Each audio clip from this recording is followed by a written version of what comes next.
कि करप्शन के खिलाफ लड़ाई दिनों दिन कठिन हो रही है। राजनीतिक स्वार्थ के लिए जब करप्शन का महिमा मंडन शुरू हो जाए और इसमें निर्लज्जता की सारी हदें पार हो जाएं, तब करप्शन को बहुत ताकत मिल जाती है। इसलिए तीसरे कार्यकाल में एनडीए सरकार का बहुत ज्यादा जोर हर तरह के करप्शन को जड़ से उखाड़ फेंकने का होगा। भाइयों और बहनों, भाजपा के हर कार्यकर्ता के लिए हमेशा से दल से बड़ा देश रहा है। सेवा भाव से बड़ी राजनीति कोई नहीं हो सकती। इसलिए हमें सेवा भाव को सर्वोपरि रखने की परंपरा को निरंतर मजबूत करना है। भाजपा का कार्यकर्ता जन आकांक्षाओं, जन भावनाओं और जन अपेक्षाओं का प्रतिनिधित्व करता है और ये हम कभी भूल नहीं सकते हैं। जरूरी है कि समाज के हर वर्ग से और हर व्यक्ति से हम निरंतर संवाद करते रहे। साथियों, कुछ ही दिनों में देश छत्रपति शिवाजी महाराज के राज्याभिषेक की 350वीं वर्षगांठ मनाएगा। उनका जीवन अपने आप में इस बात की प्रेरणा है कि ध्येय पथ पर अड़ी कैसे रहा जाता है। अपने ध्येय पथ में भी हमारी मेहनत में कोई कमी ना रहे। हम पूरी निष्ठा से, पूरी ईमानदारी से देश की सेवा करते रहे। हमारे जीवन की ये बहुत बड़ी कसौटी होनी चाहिए। हम सभी मिलकर देश के लिए काम करें, हम देश हित को सर्वोपरि रखें, तभी हम अपने लक्ष्यों को हासिल कर पाएंगे। हमारा संविधान हमारी गाइडिंग लाइट है। इसी साल हमारे संविधान के 75 वर्ष पूरे होने जा रहे हैं। केंद्र की एनडीए सरकार सभी राज्यों के साथ, चाहे वो किसी भी दल की क्यों न हो, मिलकर काम करेगी। विकसित भारत के लक्ष्य के लिए हम खूब मेहनत करेंगे, जमकर मेहनत करेंगे। हमारे पास रुकने का, थमने का समय नहीं है। ये राष्ट्र नीति के लिए एकजुट होकर आगे बढ़ने का समय है। विकसित भारत के हमें निरंतर बड़े फैसले लेने हैं। भारत के उज्जवल भविष्य के लिए उत्तम फैसले भी लेने हैं।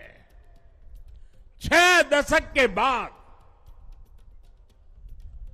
देश के मतदाताओं ने एक नया इतिहास रचा है। 6 दशक बाद किसी गठबंधन को, एनडीए को लगातार तीसरी बार देश की सेवा करने का अवसर दिया है। जनता जनार्दन के साथ विश्वास का ये अटूट रिश्ता, ये लोकतंत्र की बहुत बड़ी शक्ति है। आपका आशीर्वाद नए उत्साह, नए उमंग के साथ काम करने की हमारी ऊर्जा है। मैं हमारे अध्यक्ष श्रीमान नड्डा जी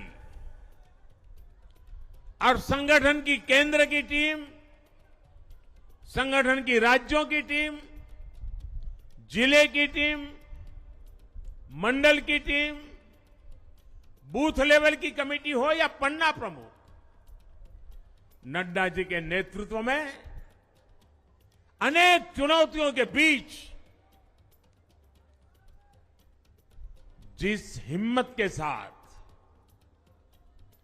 जिस समर्पण भाव से राष्ट्र प्रथम के मंत्र को जीते हुए इस चुनावी जंग में एनडीए को विजय दिलाई है, वे सबके सब अनेक अनेक अभिनंदन के पात्र हैं। मैं आज देशवासियों ने मुझ पर बहुत बड़ी कृपा की है, भारतीय जनता पार्टी पर बहुत बड़ी कृपा की है, एनडीए पर बहुत बड़ी कृपा की है। मैं 140 करोड़ देशवासियों का पुनः आभार व्यक्त करता हूं। मैं हमारे एनडीए के सभी साथियों का भी हृदय से बहुत बहुत अभिनंदन करता हूं। मैं इस देश के महान लोकतंत्र को, महान संविधान को फिर श्रद्धापूर्वक नमन करता हूं। मेरे साथ बोलिए, भारत माता की, भारत माता की, भारत माता की, वंदे वंदे वंदे वंदे वंदे वंदे वंदे। बहुत बहुत धन्यवाद।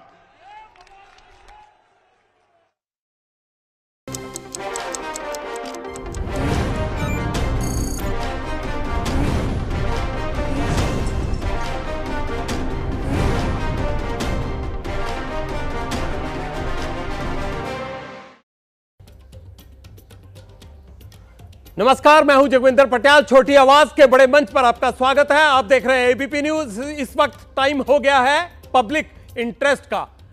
आप सबको नए जनादेश की शुभकामनाएं।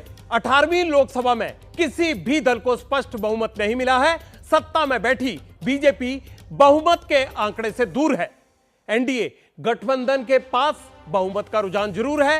वो सरकार बनाने का दावा कर रही है, लेकिन कांग्रेस ने भी दावेदारी से इनकार नहीं किया है। फैसला कल शाम होने वाली इंडिया गठबंधन की बैठक में होगा। विरोधी कह रहे हैं कि यह जनादेश मोदी के फेयरवेल का मैंडेट है। चुनावी नतीजों का मतलब क्या है और कौन बनेगा प्रधानमंत्री, इसे मेरे साथ समझिए। बीजेपी का प्रदर्शन उम्मीद के मुताबिक नहीं है, इसके लिए क्षेत्रीय दल जिम्मेदार है। सत्ता के लिए अब छोटे दलों की भूमिका अहम हो गई है। पूर्व प्रधानमंत्री मनमोहन सिंह ने क्या कहा था? उन्होंने कहा था गठबंधन की सरकार को समझौते करने पड़ते हैं। तो ऐसे में सवाल यह है कि क्या सत्ता के लिए बीजेपी को अपने चाल, चरित्र और चेहरे से समझौता करना पड़ेगा? आज आपको यह भी बताएंगे कि चुनाव में पहले पाला बदलने वालों का क्या हुआ, नई संसद में कितने वंशवादी हैं, नई संसद का उम्र, शिक्षा, अपराध और दूसरे कई तरीकों से परीक्षण होगा। नतीजे के लिए आप मेरे साथ जुड़े रहिए। इस चुनाव में संविधान की रक्षा वाले चुनावी नारे का क्या हुआ, आज हम यह भी जानने की कोशिश करेंगे। और आरक्षण पर खतरे के नारे ने चुनाव कैसे बदला, मुस्लिम के खुले विरोध के किसको फायदे हुए और किसको नुकसान, चुनाव में जाति और धर्म की राजनीति से क्या हुआ, क्या मोदी की गारंटी चली नहीं, राहुल गांधी की पदयात्रा और मिशन साउथ ने क्या बीजेपी की हैट्रिक को रोकने की कोशिश की, क्या देश की ईडी, आईटी और सीबीआई के एक्शन को पूरे मुल्क ने रिजेक्ट कर दिया। रिजल्ट का 360 डिग्री परीक्षण आप मेरे साथ देखिए।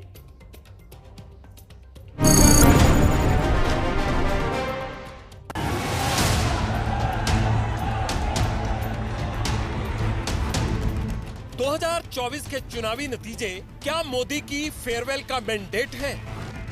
और इस पावन दिन एनडीए की लगातार तीसरी बार सरकार बननी तय है। देश की जनता ने नरेंद्र मोदी जी को नकारा है, मोदी को फेयरवेल दिया है, मोदी जी को बस हो गया। ये जो अहंकार है मोदी और शाह जी का, उनको खत्म कर दिया है। क्या इंडिया गठबंधन सत्ता का प्रबल दावेदार है? कल डिसाइड होगा, इंडिया गठबंधन की मीटिंग है, कल हमारा अलायंस डिसाइड करेगा। बड़ी फाइन लाइन है, तो जो इंडिया गठबंधन डिसाइड करेगा उस पर हम एक्शन लेंगे। जनमत नहीं, अभी उनके इसमें कितना खेला होने वाला है और पता चलेगा।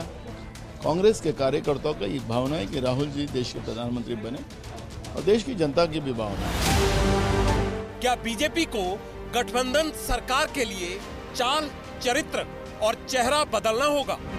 2024 में आशीर्वाद देते हुए इस ऐतिहासिक घड़ी को हम देख रहे हैं जब प्रधानमंत्री मोदी जी तीसरी बार लगातार प्रधानमंत्री बन रहे हैं। क्या नैतिक पराजय स्वीकार करके नरेंद्र मोदी सत्ता स्पर्धा से दूर होंगे? क्या कोई और नेता भारतीय जनता पार्टी आगे करेगी जिसको प्रधानमंत्री बनाया जाएगा? ये भारतीय जनता पार्टी का अंदरूनी मामला है। क्या मोदी पीएम की हैट्रिक लगा पाएंगे? तेजस्वी जी बार बार कह रहे थे कि 4 जून के बाद कुछ बड़ा हो सकता है। संभवतः नीतीश जी या फॉर दैट मैटर चंद्रा बाबू, वो दोनों चाहेंगे कि देश को इस आत्म केंद्रित, आत्ममुक्त, एक वेंडेटा वाली पॉलिटिक्स से दूर ले जाया जाए, ऐसा मेरा विश्वास है। क्या देश में पीएम मोदी की लोकप्रियता घटी है?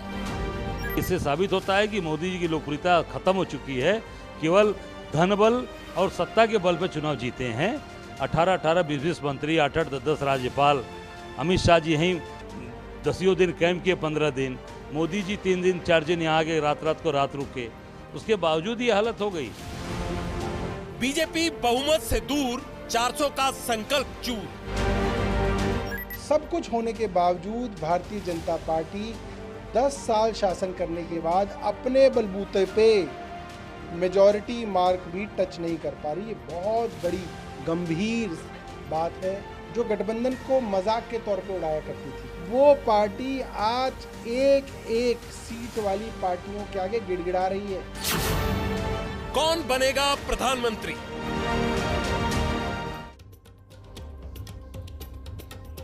कौन बनेगा प्रधानमंत्री?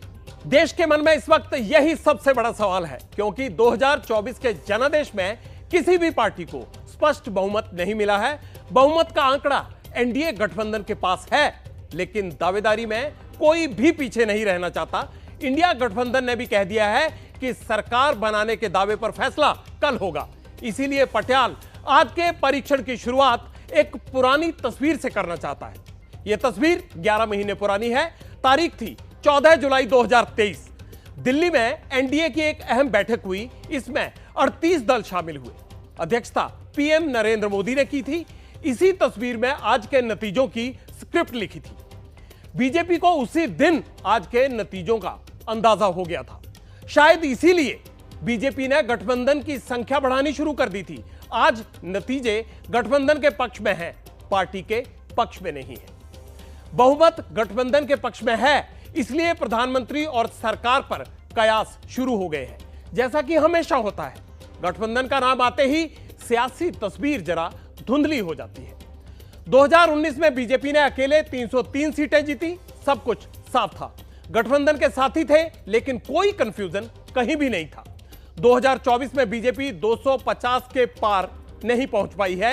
इसीलिए तरह तरह के सवाल खड़े हो रहे हैं, चाल पर, चरित्र पर और चेहरे पर भी।